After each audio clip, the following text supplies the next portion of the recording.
अस्सलाम वालेकुम viewers, medical herbal physician herbalist Fayaz आप लोगों की खिदमत में हाजिर है। शहद कितनी मिकदार में इस्तेमाल करना चाहिए? शहद एक सेहतमंद इंसान सुबह शाम एक एक टेबल स्पून इस्तेमाल कर सकता है। इससे ज़्यादा इस्तेमाल करेंगे ब्लड प्रेशर बढ़ेगा या शुगर का लेवल बढ़ जाएगा। शुगर के मरीज़ इसको इस्तेमाल नहीं कर सकते, ब्लड प्रेशर के पेशेंट इसको इस्तेमाल नहीं कर सकते। शहद का इस्तेमाल कॉन्स्टिपेशन में बेहतरीन साबित होता है, कब्ज़ को रिलीफ देता है, मैदे की तमाम बीमारियों को हल करता है, जिगर के अमराज को ये ठीक करता है। इसमें शफा है, बस कुछ लोग नहीं खा सकते, वो मैं पहले मेंशन कर दिया है। अब ये जी असल शहद की पहचान क्या है? एक बहुत ही गलत कंसेप्ट पाया जाता है जी हमारे माशरे में कि जी खालिस शहद जमता नहीं है।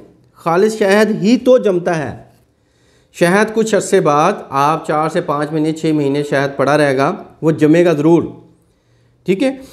शहद खालिस जमेगा, जो 2 नंबर शहद होगा वो नहीं जमेगा। ये एक अंडरस्टूड बात है। सेकंड, असल शहद की आपने पहचान करनी है, मतलब किसी भी रोटी वगैरह पे लगा के शहद आप कुत्ते के आगे डाल दें तो कुत्ता उस रोटी को कभी नहीं खाएगा। खालिस शहद वाली रोटी कुत्ता कभी नहीं खाएगा।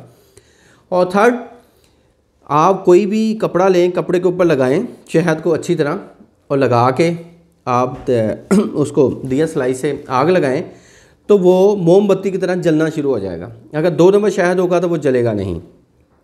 थर्ड, शहद को अगर आप कागज़ के ऊपर गिराएं तो साफ़ कागज़ ले लें, वाइट कागज़ ले लें, उसके ऊपर शहद गिराएं तो शहद कागज़ के ऊपर लगेगा नहीं, जमेगा नहीं। ये असल शहद की पहचान है। तो उम्मीद करता हूँ मेरी इस बात को आप लोग समझ गए होंगे। लाजमी मेरे सलाम का जवाब दिया करें और कमेंट्स में अपनी राय का इज़हार ज़रूर करें। थैंक यू, जज़ाकल्लाह, अल्लाह हाफ़िज़।